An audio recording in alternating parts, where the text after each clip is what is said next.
तो चाणक्य ने बताया है कि परद्रव्येषु लोस्त्रवत, आत्मवत परदारेषु परद्रव्येषु लोस्त्रवत।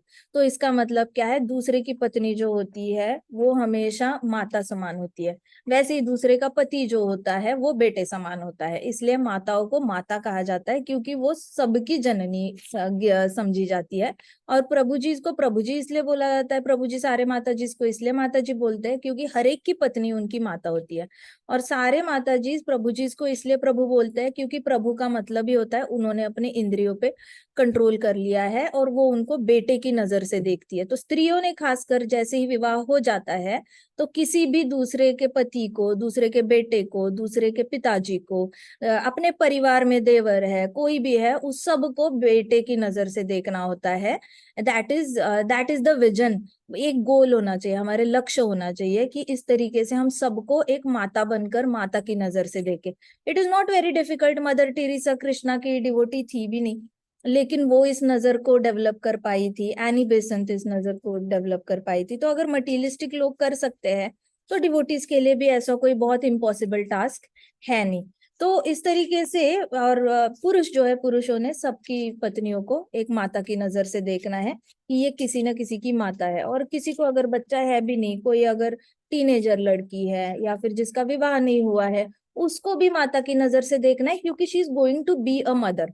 And even if she doesn't give a birth to a child, yet she is a mother, because उनके पास वूम्ब है, उनके पास क्या है, गर्भाशय है।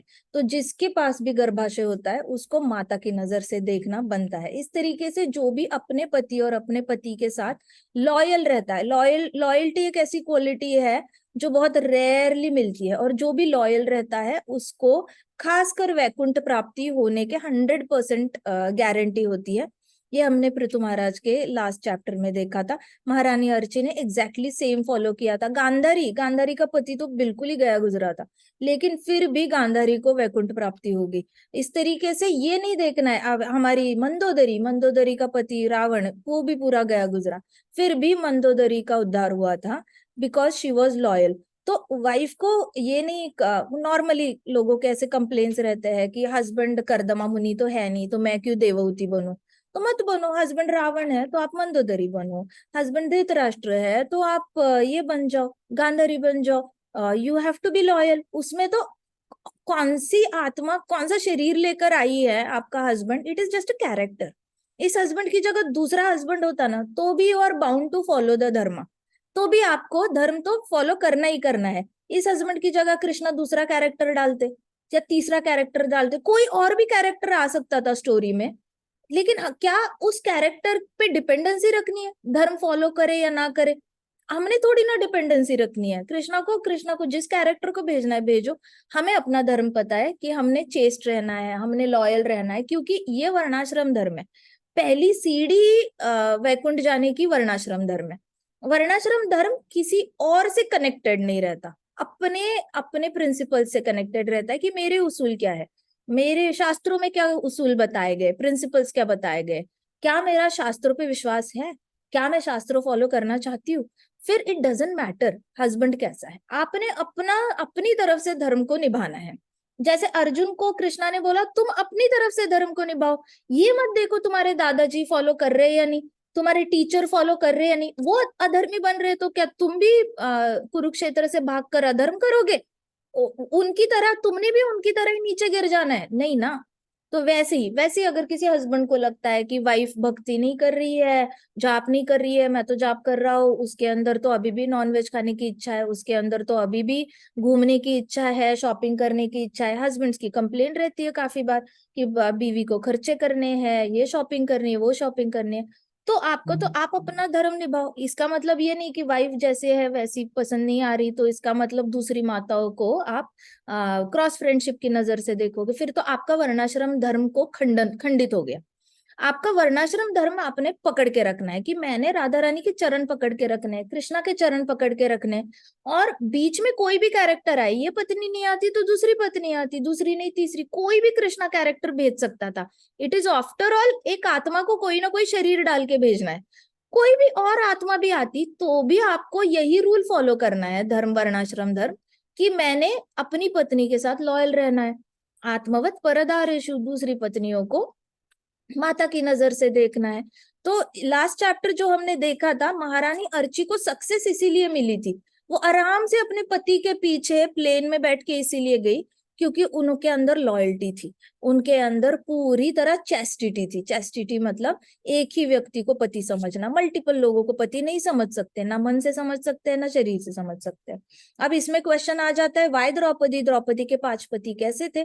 तो द्रौपदी वॉज ए गंधर्विका, वो यहाँ की थी नहीं, अग्नि से प्रकट हुई थी। अर्जुन थे, युधिष्ठिर थे, ये 5 पांडव भी पृथ्वी के किसी पुरुष से जन्म नहीं लिया था उन्होंने, गंधर्व उनके पिताजी देवता थे। तो स्वर्गलोक में रूल नहीं होता कि आपने एक पत्नी एक वचनी रहना है या एक पति एक ऐसे। देर इज स्वर्गलोक के रूल्स ही अलग है, वहां पे they are allowed to do everything. तभी तो प्रभुपाद ने ये चौथा रूल डाला है कि नो क्रॉस फ्रेंडशिप।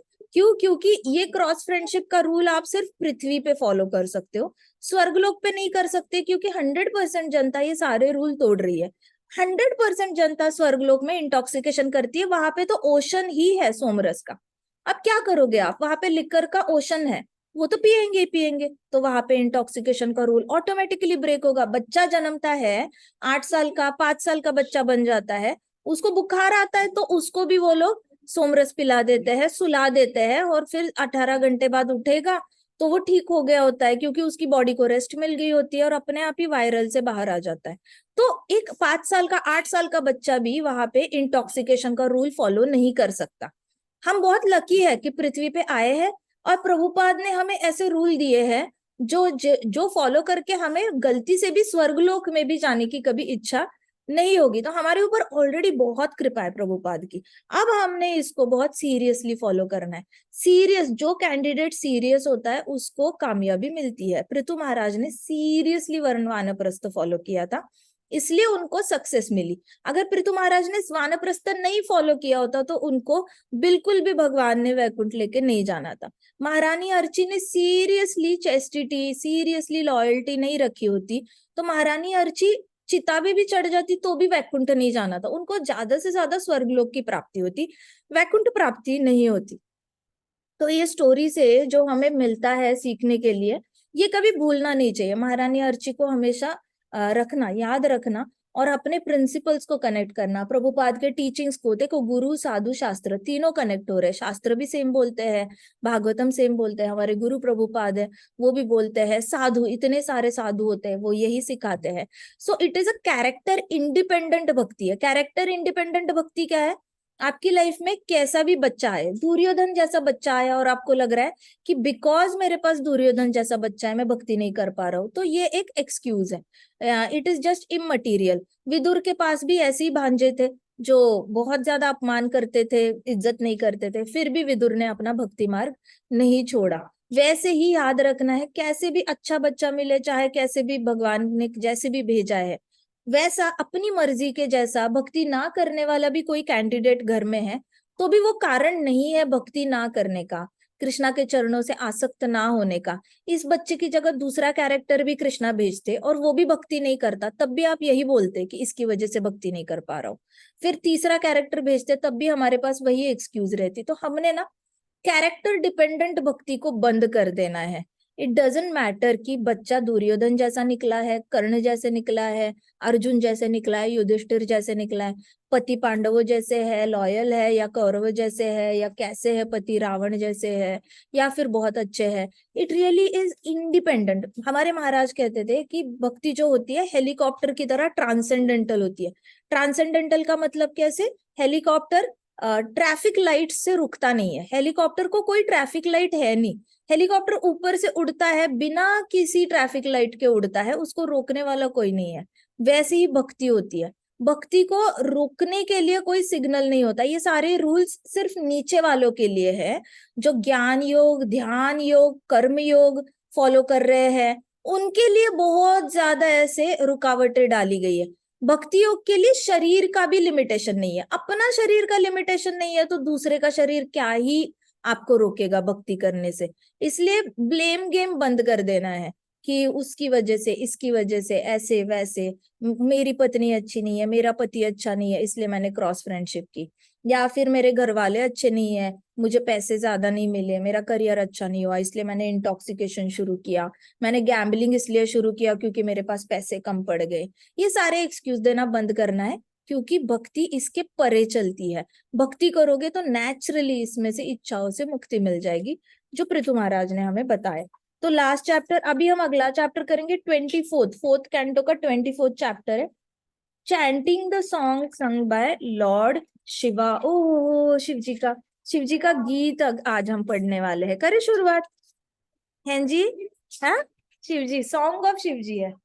जय जय नमः विष्णुपदाय कृष्ण पृष्ठाय भूतले श्रीमते भक्तिवेदांत स्वामिनिति नामिने नमस्ते सारस्वते देवे गौरवाणी प्रचारिणे निर्विशेष शून्यवादी पाश्चात्य देशतारिणे ओम अज्ञानतिमिरान्धस्य ज्ञानाञ्जनशलाकया चक्षुरुन्मिलितं येन तस्मै श्रीगुरुवे नमः। श्री चैतन्य मनोभीष्टं स्थापितं येन भूतले स्वयं रूप कदा मह्यं ददाति स्वपदान्तिकं। हे कृष्ण करुणा सिंधो दीनबंधो जगत्पते गोपेश गोपिका कांत राधा कांत नमोस्तुते। तप्त कांचन गौरांगी हे राधे वृंदावनेश्वरी विषभानुसुते देवी प्रणमामि हरिप्रिये। वाञ्छाकल्पतरुभ्यश्च कृपा सिन्धुभ्य एव च पतितानां पावनेभ्यो वैष्णवेभ्यो नमो नमः। जय श्री कृष्ण चैतन्य प्रभो नित्यानंदा श्री अद्वैत गदाधर शिवासादि गौर भक्त वृंदा। हरे कृष्णा कृष्णा कृष्णा हरे हरे, हरे राम राम राम हरे हरे।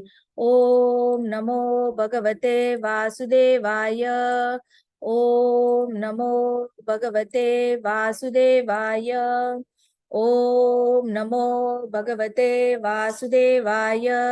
नारायणं नमस्कृत्यं नरं चैव नरोत्तमं देवीं सरस्वतीं व्यासं ततो जयम् उदीरयेत्। नष्टप्रायेषु भद्रेषु नित्यं भागवत सेवया भगवती उत्तम श्लोकी भक्तिर्भवति नैष्टिकी। मुखं करोति वाचालं पंगुं लंघायते गिरिं यत्कृपातम् अहं वन्दे श्रीगुरो दीनतारणं। हरे कृष्णा कृष्णा कृष्णा हरे हरे, हरे राम राम राम हरे हरे। हरे कृष्णा माता जी। हरे Krishna. Chanting the song sung by Lord Shiva, chapter number 24, fourth canto. All right. Vidura, after King Prithu left this world, Maitreya Muni continued. His eldest son, Vijitsava, became emperor of the world and was as famous as his father. He was assisted by his 4 younger brothers, who all worked together to make sure the citizens were satisfied. तो ये पहला paragraph जो है, पहले 3 श्लोकों में प्रभुपाद ने पर्पॉट में बताया गया है कि हमेशा बच्चों को जब बड़ा किया जाता है तो पहले बच्चे को एज अ लीडर बड़ा करना चाहिए, बाकी बच्चों को एज अ फॉलोअर बड़ा करना चाहिए। काफी बार लोगों को क्या लगता है कि 2 बच्चे हैं तो दोनों को एक जैसा बड़ा करना चाहिए, कोई भेदभाव नहीं करना चाहिए। नहीं, भेदभाव करना चाहिए। पहला बच्चा श्री राम जी को हमेशा ही अयोध्या के राजा की तरह बड़ा किया गया था। लक्ष्मण, शत्रुघ्न और भरत को श्री राम जी का रक्षण और उनके पद चिन्हों पे चलने के संस्कार दिए थे बचपन से ही दशरथ महाराज ने, प्लस उनके गुरु ने गुरुकुल में। इसलिए जब श्री राम जी चले गए अयोध्या छोड़कर वनवास में, तब भी इन 3 भाइयों ने अपनी शिक्षा को नहीं छोड़ा। बड़े भाई लेके गए हैं इसके लिए वनवास में, फिर भी 3 भाई हमेशा फॉलोअर रहे बड़े भाई के। सिमिलरली युधिष्ठिर महाराज को पांडु महाराज ने एज अ फॉलोअर नहीं बड़ा किया, उनको हस्तिनापुर के राजा बनने का ही उनको संस्कार दिए थे। बाकी 4 भाइयों को युधिष्ठिर महाराज के रक्षण की जिम्मेदारी दी थी और उनको फॉलो करो, उनको इंस्ट्रक्शन थी पांडु महाराज की, आप हमेशा अपने बड़ा भाई जो बोलेगा वो सुनोगे। तो जब लोग पूछते हैं ना कि द्यूत में द्रौपदी का वस्त्रहरण चल रहा था, तब जब युधिष्ठिर ने कुछ बोला नहीं तो ये चार भाइयों ने क्यों नहीं गदा निकाली, धनुष्य निकाला और पूरी सभा का खात्मा क्यों नहीं किया? That was the main reason. उन्होंने अपने पापा की आज्ञा मानी थी। उनके पापा ने, पांडु ने संस्कार दिए थे बड़े भाई को कि तुम पूरी प्रजा के रक्षण के बारे में सोचोगे, पूरे हस्तिनापुर के बारे में सोचोगे, और बाकी भाई जो है वो तुमको फॉलो करेंगे, तुमने सम्राट बनना है। तो राजा एक ही होता है, लीडर एक होता है, फॉलोअर्स मल्टीपल हो सकते हैं। अगर घर में दो बच्चे भी है तो पहला बच्चे को हमेशा लीडर की तरह बड़ा किया जाएगा, ताकि माता पिता मरने के बाद बड़ी बहन छोटे भाई बहनों की माता का काम करेगी, बड़ा भाई छोटे भाई बहनों के पिता का काम करेगा। अगर बड़ी सिर्फ एक ही बहन है तो बहन का जो हस्बैंड है वो पिता का काम करेगा उस बहन की छोटी बहन का। तो छोटी बहन को बड़ी बहन और बड़ी बहन के हस्बैंड जो है वो माता पिता का रक्षण देंगे और प्यार देंगे। अगर बड़ा भाई है तो बड़े भाई और बड़े भाई की पत्नी जो है वो छोटे भाई बहनों के माता पिता का काम करेंगे। अगर दो ऐसे ऐसे रिश्ता होता है तो बड़े को हमेशा ही राजा की तरह, लीडर की तरह संस्कार दिए जाने चाहिए, और छोटा जो होता है उसको हमेशा फॉलो करने का संस्कार देने चाहिए। तो ये पहले जो 3 श्लोक है वो हमें बहुत अच्छे से बता के जाते हैं। पृथु महाराज ने एग्जैक्ट यही फॉलो किया। पृथु महाराज का बड़ा बेटा जो था विजित्स्वा, विजित्स्वा को पूरे ब्रह्मांड, इसका यूनिवर्स का, वर्ल्ड का एम्परर मतलब सम्राट बना दिया गया। और उसके अंडर सम्राट जब बने तो उसके अंडर जो देश थे उसके राजा उसके छोटे भाई थे, लेकिन वो सारे राजा बड़े भाई विजित्स्वा की बात मानेंगे और वो जो बोलेंगे वही रूल्स उनके राज्य में भी वो चलाएंगे।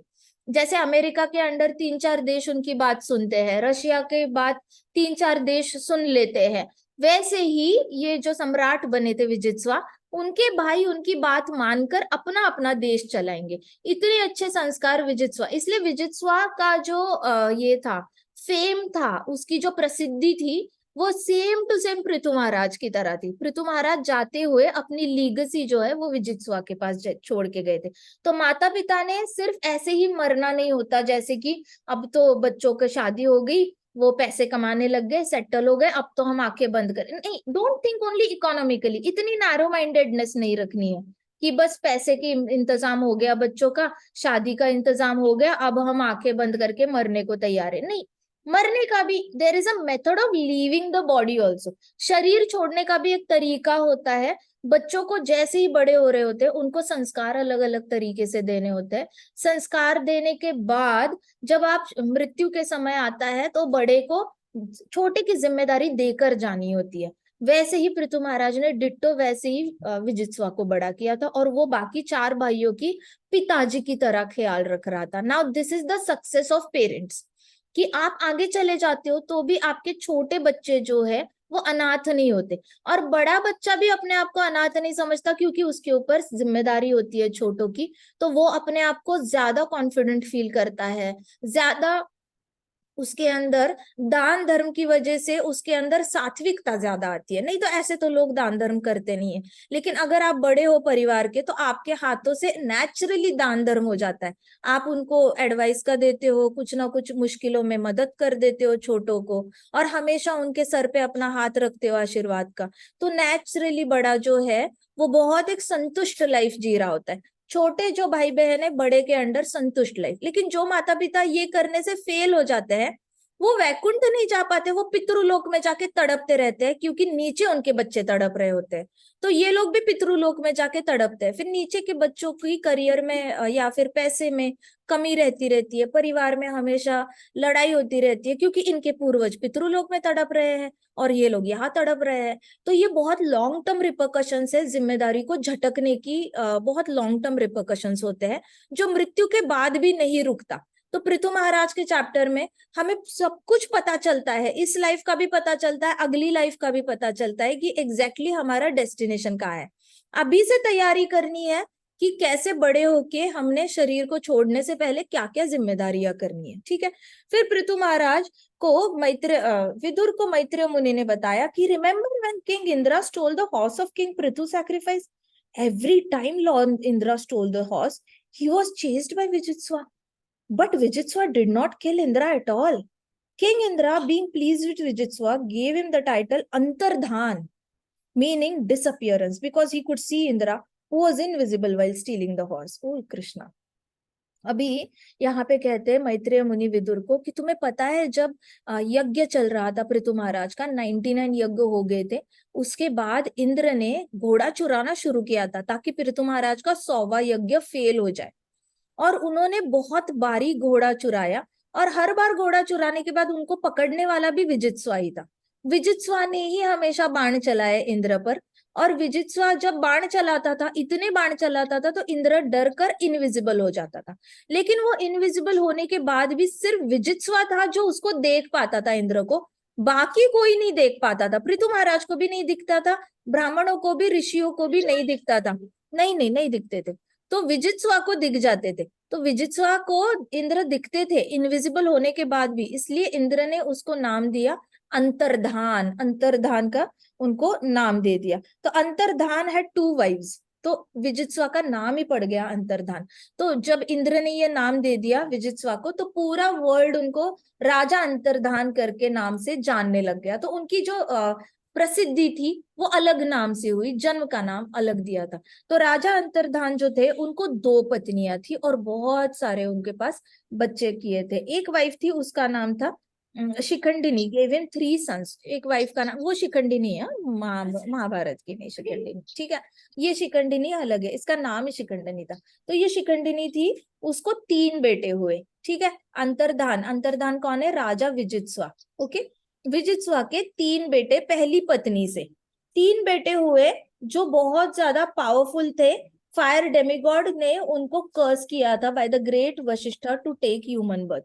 तो ये 3 बेटे थे, ये श्रापित थे, इनको श्राप दिया था अग्नि देवता ने by the great sage Vashishtha to take. तो वशिष्ठ मुनि जो है उनके थ्रू उनको श्राप दिया था कि आप मनुष्य जन्म लोगे। तो ये लोग पिछले जन्म में भी बड़े पावरफुल थे एज अग्नि देवता के बच्चे। फिर उनको जब किंग सेज वशिष्ठ ने श्राप दिया, तो सेज वशिष्ठ ने उनको ह्यूमन बर्थ दिया। ह्यूमन बर्थ किसके अंडर दिया?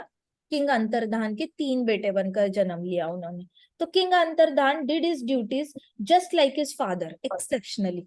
तो अंतर्धान जो राजा थे उन्होंने पृथु महाराज के चरण कमलों पे, उनके फुटप्रिंट्स पे वॉक करके डिट्टो अपनी जो ड्यूटीज थी अपने पिताजी की तरह ही 100% फॉलो की।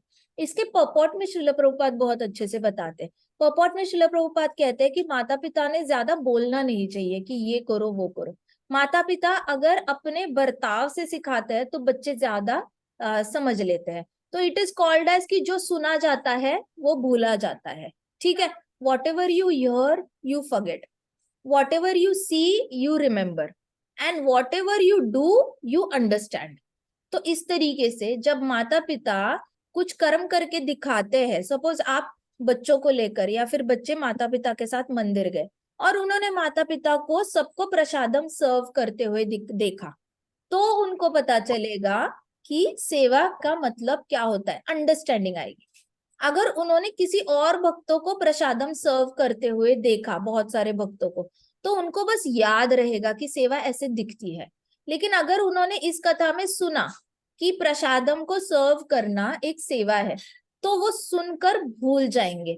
सिमिलरली माता पिता जब कर्म करते हैं पृथु महाराज की तरह, अपनी ड्यूटी अच्छे से निभाते हैं, तो बच्चे उनको उनका कर्म करते हुए देखकर अंडरस्टैंड कर लेते हैं और उनके बॉडी का पार्ट बन जाता है।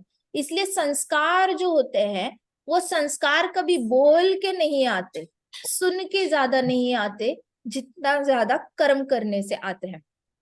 मुझे याद है जब मैं छोटी थी तो मेरे माता पिता मठ में लेके जाते थे मुझे, और 400 भक्तों को ऐसे बैठे रहते थे सारे सन्यासी लोग, तो उनके सामने मेरे हाथ में वस्त्र पकड़ा देते थे और मैं वस्त्र दान करती थी। हम सारे भाई बहनों से कराते थे। तो हमारे हाथ में वस्त्र होता था, हमने उनको दान करना, दंडवत करना, उठना, फिर ऊपर से उठाना, वस्त्र दान करना, दंडवत करना। 400 दंडवत एक दिन में, सुबह से लेके दोपहर तक हम दंडवत करते रहते थे।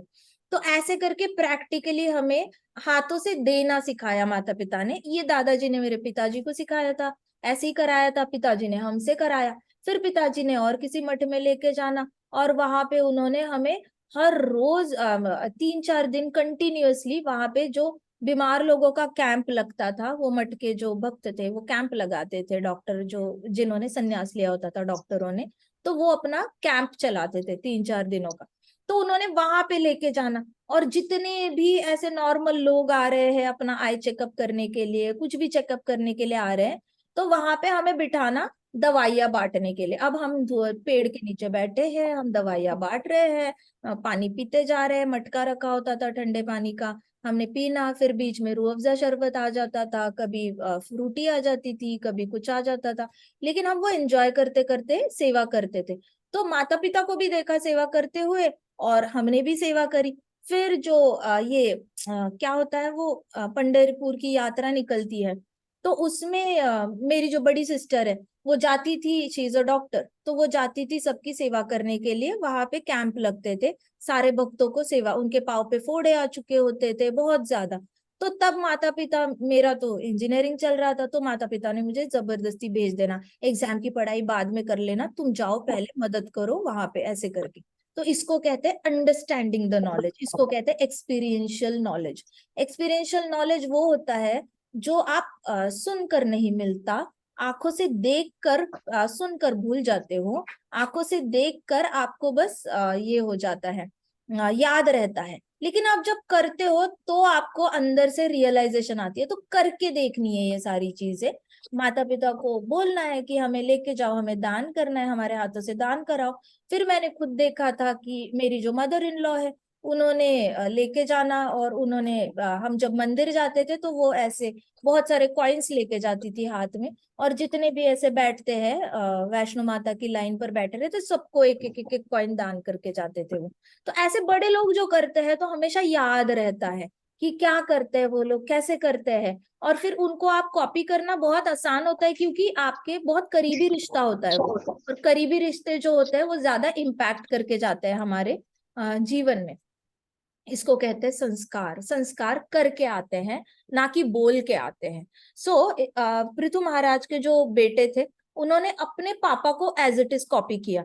तो प्रभुपाद इसी में कहते हैं कि उनके पिताजी ने हमेशा भक्तों को घर पे बुलाया था, उनकी माता ने प्रसादम बनाया था, और हर संडे को ऋषि मुनि आते थे, वैष्णव आते थे उनके घर पे। 5 से 6 वैष्णव आएंगे जिन्होंने संन्यास दीक्षा ली हुई है या ब्रह्मचारी दीक्षा ली हुई है, और उनको ब्राह्मण भोज होता था, और हर एक को दंडवत करते थे उनके पिताजी, और कहते थे मेरे बेटे को राधा रानी की भक्ति दे देना, मेरे बेटे को बस इतना आशीर्वाद दो कि वो राधा रानी के अच्छा भक्त बने, मेरे बेटे को इतना आशीर्वाद दो वो राधा रानी का अच्छा भक्त बने। इतनी ही रिक्वेस्ट करते थे प्रभुपाद के पिताजी। और प्रभुपाद जब कहते थे मुझे लॉयर बनना है, मुझे ये बनना है, मुझे वो बनना है, मुझे इंग्लिश लिटरेचर का मास्टर बनना है, तो उनके पिताजी कहते थे मैं बस चाहता हूँ तुम बहुत अच्छा मृदंग बजाना सीख लो, तुम बहुत अच्छे से हारमोनियम बजाओ, और तुम अच्छा कीर्तन करना सीख लो, मेरी बस तुमसे इतनी इच्छा है। ऐसे करके प्रभुपाद के पिताजी बोलते थे, और प्रभुपाद के पिताजी खुद भागवतम लेकर शाम को बैठ जाते थे। तो प्रभुपाद के अंदर वो नेचुरली आ गया, उन्होंने बिजनेस बहुत अच्छा किया, उन्होंने बहुत अच्छे से कमाया, परिवार को भी अच्छे से उन्होंने पोसा। इतने सारे, जितने भक्ति सिद्धांत सरस्वती महाराज ने 60 मठ बनाए, तो 60 मठों में उनके पिताजी को, सारे मठों में कंट्रीब्यूशन जो है प्रभुपाद की बिजनेस से जाता था। तो भक्त जब बिजनेस करता है तो ऐसे नहीं समझना चाहिए कि वो अपने एडवांटेज के लिए कर रहा है, वो हमेशा किसी ना किसी कृष्णा के प्रोजेक्ट में दान करने के लिए कर रहा होता है। इसलिए भक्तों को बाहर के भौतिक जगत के लोग मिसअंडरस्टैंड कर लेते हैं, लेकिन जैसे हमारे प्रभुपाद है, उनको समझने वाले उनके गुरु थे, गुरु भाई थे, वैसे समझ लेना चाहिए कि भक्त जो भी करता है वो किसी ना किसी कृष्णा की सेवा के प्रोजेक्ट में ये करने के लिए कर रहा होता है। हर एक का अपना अपना एक लक्ष्य होता है। तो प्रभुपाद ने कि अपने पिताजी को देखकर भक्तों की सेवा करना सीखा। उन्होंने अपने पिताजी को देखकर पता चला कि रियल डिजायर क्या होना चाहिए। उन्होंने क्या मांगा ऋषि मुनियों से, मेरे बेटे को राधा रानी का भक्त बनाओ। तो उन्होंने अपने बच्चों के लिए भी सेम इच्छा रखी हमेशा। तो इस तरीके से हमें भागवतम सिखाता है कि बच्चों के लिए भी क्या मांगना है, अपने लिए भी क्या मांगना है। तो किंग अंतर्धान जैसे पापा को कॉपी करते हैं, प्रभुपाद ने अपने पापा को कॉपी किया, वैसे पापा को कॉपी करने की कोशिश में फिर संस्कार देने का तरीका अलग होता है। ठीक है। So he retired early to perform sacrifices. बिल्कुल पिताजी की तरह उन्होंने वानप्रस्थ भी टाइम पर ले लिया। किंग अंतर्धान भी बहुत जुड़े नहीं रहे अपने पोजीशन से। किसी किसी को सिंहासन छोड़ना अच्छा नहीं लगता, क्योंकि आप जैसे ही सिंहासन पे बैठते हो 150 लोग आपको दंडवत करते हैं, 150 लोग आपको सल्यूट मारेंगे, दंडवत करेंगे, तो आपको मन नहीं करता वो सिंहासन छोड़ने का। लेकिन किंग अंतर्धान अपने पिताजी की तरह वैराग्य प्राप्त कर चुके थे, सिंहासन पे बैठे बैठे वैराग्य आ गया था, और उन्होंने टाइम पे वानप्रस्थ का रास्ता चुन लिया। और उन्होंने डिसीजन लिया कि जैसे मेरे पिताजी ने भगवान के चरण कमलों से आसक्त होने का डिसीजन लिया था, वैसे ही उन्होंने डिसीजन लिया कि I will worship supreme personality of गॉडेट्स lotus feet. उन्होंने डिसीजन लिया कि मैं वर्शिप करूंगा। आप भी कोशिश करना, हमने राधा रानी के चरणों पे इतना अच्छे से 2 लेक्चर लिए हैं, तो राधा रानी के चरणों को ड्रॉ करना पेपर पे, उस पे ये करना। कभी आप अगर मिट्टी गार्डन में बैठते हो तो मिट्टी में उसको ड्रॉ करना, उसको थोड़े से फूल अर्पित कर देना, हल्दी कुमकुम करना, ऐसे करके आदत डालो। कभी कभी गार्डन में बैठोगे जाप करने के लिए, तो सामने राधा रानी का स्टिक से वो ड्रॉ करना मिट्टी में, और वहां पे उसके सामने बैठकर जाप करना। इस तरीके से थोड़ी सी अनासक्ति प्रैक्टिस करना। अपने घर की चेयर से, सोफा से, बेड से, अपने घर की रूम से भी अनासक्ति प्रैक्टिस करते रहना। गार्डन में जाना, पहाड़ पे जाना, कहीं ना कहीं जाना, लेकिन अपने घर से आसक्ति को कम कर देना थोड़ा। घर से भी आसक्त नहीं होना है। धृत राष्ट्र, धृत गृह नहीं बनना है, धृत हरि बनना है। हरि के चरण कमलों की अटैचमेंट प्रैक्टिस करो। उसके लिए थोड़ा सा घर से बाहर निकलो, अकेले वक्त बिताओ, अकेले में जाप करो, लेकिन करो पक्का। घर से अटैच नहीं होना है। तो यहाँ पे किंग अंतर्धान भी अपने सिंहासन से अटैच नहीं हुए, घर से अटैच नहीं हुए, और उन्होंने वानप्रस्थ के लिए निकल गए। अब भगवान के चरण कमलों की उन्होंने मिट्टी में ये बनाई, शेप बनाई, और उसके सामने बैठकर भगवान के चरण कमलों पे उन्होंने वर्शिप करना शुरू किया। वर्शिप करना शुरू किया तो उन्होंने क्या किया, फूल अर्पित करना शुरू किया। जल अर्पित करते थे, फूल अर्पित करते थे। जहाँ पे चरण कमलों का उन्होंने मिट्टी में ड्रॉ किया है, उसको हमेशा साफ सफाई करते थे, और वो वर्शिप करते थे जो उन्होंने बनाए। सेम पार्वती माता ने ऐसे ही किया था, शिवलिंग बनाया था, और हर रोज बेलपत्र चढ़ाती थी, फूल चढ़ाती थी, उस पे जल चढ़ाती थी, और उसके सामने ओम नमः शिवाय करती थी, तो शिव जी पति के रूप में मिल गए। ऐसे ही उन्होंने जो है किंग अंतर्धान ने कृष्ण के चरण कमलों की वर्शिप शुरू की। ठीक है। And then he immediately achieve rapt bliss.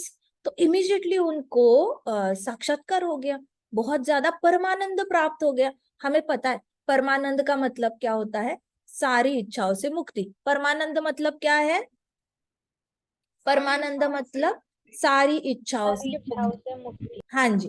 तो परमानंद का मतलब होता है सारी इच्छाओं से मुक्ति। जैसे ही उन्होंने चरण कमलों से अटैचमेंट शुरू करी, इमीडिएटली उनकी जो है सारी इच्छाओं से मुक्ति। तो उनको परमानंद महसूस हुआ। उनको फीलिंग पता ही नहीं थी कि हृदय में कोई इच्छा ना होने का सुख क्या होता है, वो उन्हें पहली बार पता चला। इसलिए मैं कहती हूँ कि ये मेथड बहुत ज्यादा पावरफुल है। जितनी जल्दी शुरू करोगे, जल्दी परमानंद भी प्राप्त होता है। कंपलसरी नहीं है कि वानप्रस्थ जाकर ही आपको ये मिलेगा। आप छोटे हो, 11 साल की उम्र में भी प्राप्त हो सकता है, 15 साल की उम्र में भी प्राप्त हो सकता है। बहुत सारे ऐसे योगी हैं जो 15 से लेके 16 साल में ये परमानंद प्राप्त कर लेते हैं। ये एक्सपीरियंशियल नॉलेज है, इससे बॉडी के एज का कोई लेना देना नहीं है, ना ही आप किस आश्रम में हो उससे लेना देना है। प्रोवाइडेड आपको वो एक साइलेंट कोई जगह ढूंढनी है, और वहां पे बैठ के जाप करना है, फूल अर्पित करो करो ये, लेकिन ये पूजा का फॉर्मेट फॉलो करो।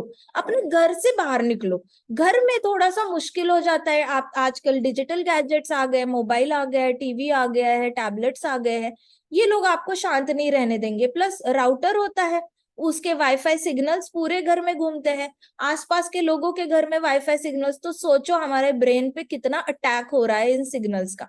थोड़ा सा नेचर में, निसर्ग में बाहर निकलना है, प्रकृति का सहारा लेना है, बड़े से पेड़ का सहारा लो। बड़े पेड़ के ऊपर रेडियो वेव्स अच्छे से अटैक नहीं कर पाती, पेड़ खुद ही उसको डिफ्लेक्ट कर देता है। तो बड़े से पेड़ का सहारा लो, बड़े से माउंटेन का सहारा लो, या फिर ऐसे खुली जगह का, बहुत पार्क होते हैं, बड़े बड़े पार्क्स बने हुए हैं, सिटीज में भी पार्क्स होते हैं। कुछ भी करके प्रकृति का, मिट्टी का सहारा लो, पेड़ का सहारा लो। ये 2 चीजें आपके पास है, काफी है। 2-3 फूल लेके जाओ, ड्रॉ करो, वहां पे जाप करो, 2 घंटे किया बहुत है परमानंद प्राप्त करने के लिए।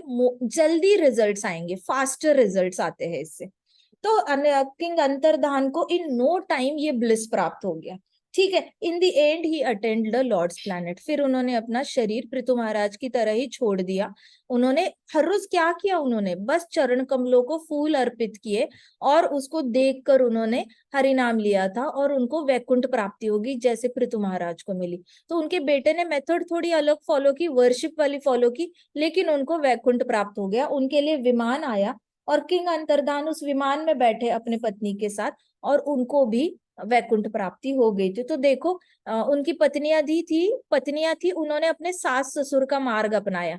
तो हमेशा ऐसे नहीं सोचना चाहिए कि सास ससुर बुरे ही होते हैं। सास ससुर कई बार इतनी अच्छी अच्छी चीजें सिखा के चले जाते हैं, लेकिन एक माइंडसेट बना हुआ है लोगों का कि सास ससुर जो है वो हमेशा सिर्फ बेटे का ही अच्छा देखेंगे, बहू का अच्छा नहीं देखते। ऐसे नहीं, आपको उनके जीवन को देखकर सीखने की आदत डालो कि आप जैसे अभी बच्चे हैं, उनका विवाह हो जाएगा तो देखना सास ससुर में अच्छाई क्या है, हेल्थ का ख्याल कैसे रखते हैं, उन्होंने अपने पूरे जीवन में सेविंग कैसे की है, अपनी रिटायरमेंट की तैयारी कैसे की है, अभी बूढ़े हो चुके हैं फिर भी अपने शरीर का ख्याल कैसे रख रहे हैं, कैसे कोशिश में रहते हैं कि बच्चों का भला करे, कैसे बार बार एडवाइस करने पे लगे रहते हैं कि ऐसे करो वैसे करो। चिड़चिड़ करते हैं तो क्यों करते हैं, क्योंकि वो परिवार का भला चाहते हैं। तो उनके शब्दों के पीछे जाकर उनकी अच्छाई ढूंढने की कोशिश करो, क्योंकि आपने कैसे भी करके उनके बुढ़ापे को कॉपी करना है। खुद बूढ़े हो जाओगे, नेचुरली आप अपने सास ससुर को कॉपी ही करोगे, क्योंकि ज्यादा संग हो चुका होगा घर में उनके साथ। तो इसलिए कोशिश करो उनके अंदर जितनी अच्छाइयां ढूंढोगे, उनको जो ग्रह प्राप्ति हुई है चांसेस है आपको भी वही ग्रह प्राप्ति हो जाएगी। अगर उनको वैकुंठ प्राप्ति होगी ये गारंटीड आपको भी हो जाएगी। अगर किंग अंतर्धान की पत्नियों ने महारानी अर्ची से कुछ नहीं सीखा होता, नीचे ही रह जाना था। उन्होंने उन्होंने महारानी अर्ची को रोल मॉडल बना के किंग अंतर्धान को फॉलो किया और उनको भी वैकुंठ प्राप्ति हो गई। तो कोई भी रिश्ते में ऐसे नहीं सोचना चाहिए कि ये रिश्ता हमें बहुत ज्यादा नुकसान देकर जा रहा है। कृष्णा अगर नुकसान वाला रिश्ता होता तो कृष्णा ने देने ही नहीं थे ये लोग। Whatever Krishna does is for our highest benefit. बोलो, whatever Krishna does Whatever Krishna does is for our highest benefit. is for our highest benefit. Whatever Krishna does Whatever Krishna does is for our highest benefit. is for our highest highest benefit. highest benefit. हाँ, तो इस तरीके से king अंतर्धान और उनकी पत्नियों ने सास ससुर का मार्ग अपनाया और किंग अंतर्धान ने पिताजी का मार्ग अपनाया। तो हर हर मनुष्य जन्म में जो योनि में जन्म लेता है, हर मनुष्य का धर्म होता है अपने माता पिता को नेचुरली वो फॉलो करता है, उसके लिए उसको अलग से मेहनत नहीं करनी पड़ती।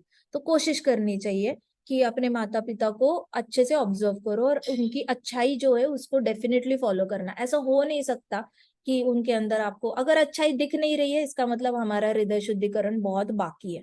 तो हमें अपना जाप बढ़ाना होगा।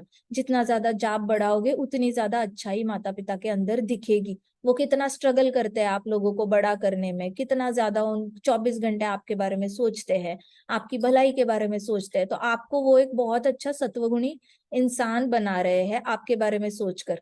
आप आपके बारे में सोच रहे हैं, आपने बड़े होके समाज के बारे में सोचना है, अपने परिवार के बारे में सोचोगे तो आप हमेशा ही सत्वगुण में रहोगे, आप सेल्फिश नहीं बनोगे। तो ऑलरेडी आपके ऊपर बहुत अच्छे संस्कार हुए जहां माता पिता आपके बारे में सोच रहे हैं। तो जो भी आपके बारे में सोच रहा है वो सत्वगुण में है, क्योंकि वो सेल्फिश स्वार्थी नहीं है। सिमिलरली आप दूसरों के बारे में सोचोगे तो आप स्वार्थी नहीं हो, इसका मतलब ही आप सत्वगुण में हो। तो माता पिता आपके बारे में सोचकर ही आपको सत्वगुण में ऑलरेडी परमानेंटली आपको संस्कार देके जा रहे हैं। अब इससे बड़ा संस्कार आपको क्या चाहिए। ये सारी कोई देख नहीं पाता, इसलिए सत्वगुण में टिक नहीं पाता।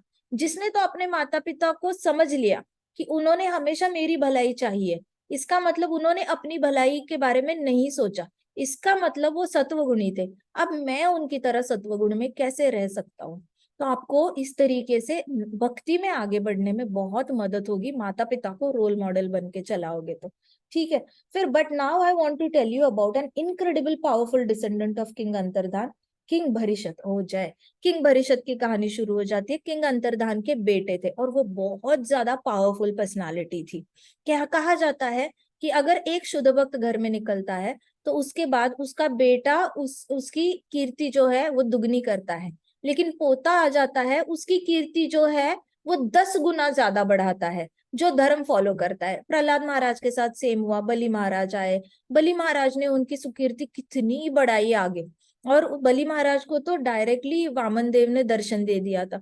तो बेटे आते हैं, उनके डिसेंडेंट्स जो आते हैं, पोते आते हैं। ध्रुव महाराज को देख लो, किंग उत्तानपाद ने भक्ति करी, माता सुनीति ने भक्ति करी, तो ध्रुव महाराज आ गए। ध्रुव महाराज की फैमिली में ही कौन आया फिर? पृथु महाराज आए। तो ऐसे करके घर में कोई भी एक शुद्ध भक्ति करता है तो उसके आगे के 10 से 23 जनरेशन में बहुत एक उनकी कीर्ति बढ़ाने वाला कोई ना कोई भक्त प्रकट होता है। तो किंग अंतर्धान के फैमिली में किंग भरिशत ने जन्म लिया। He was the son of Havirdhan, the son of king Antardhan. तो किंग अंतर्धान का पोता जो था वो किंग भरिशत था। This special grandson of king Antardhan became so expert in Vedic sacrifices and mystic yoga that he became the Prajapati.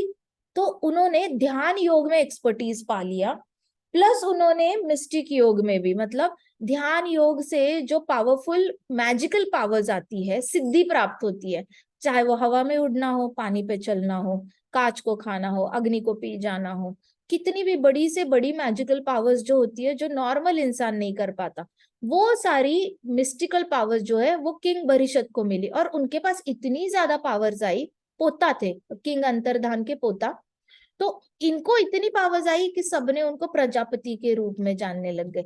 Prajapati मतलब सारी प्रजा का पति। जितनी सिद्धियां प्रजा के पास नहीं है, उससे सारी सबसे ज्यादा प्रजा ये सिद्धियां जो है वो किंग भरिशत के पास थी। अब किंग भरिशत को प्रजापति इसलिए भी बोला गया था क्योंकि प्रभुपाद कहते हैं कि उनके राज्य में जितने ऋषि मुनि हठ योग प्रैक्टिस कर रहे थे, ध्यान योग प्रैक्टिस कर रहे थे, उनके पास भी इतनी सिद्धियां नहीं आई थी जितनी भरिशत महाराज भरिशत ने प्राप्त कर ली थी। तो महाराज भरिशत की अचीवमेंट्स जो थी वो ब्राह्मणों को भी क्रॉस करने वाली थी। इतनी ज्यादा भरिशत का जो ये था अचीवमेंट था वो एक्सेप्शनल था और ज्यादा पावरफुल थे। तो कोई ब्राह्मण जो किंग वेन्ना को मार सकते थे, ऐसा कोई ब्राह्मण पैदा नहीं हुआ था जो उनको श्राप दे दे और उनका नुकसान कर पाए, क्योंकि किसी भी ब्राह्मण की अचीवमेंट किंग भरिशत के ऊपर नहीं थी। नॉर्मली राजा लोग डरे हुए रहते हैं ब्राह्मणों से, क्योंकि ब्राह्मण अपनी तपस्या के बल पे श्राप दे सकते हैं, लेकिन किंग भरिशत को इसका डर नहीं था क्योंकि ऑलरेडी उनकी जो अचीवमेंट्स थी ब्राह्मणों से ऊपर थी।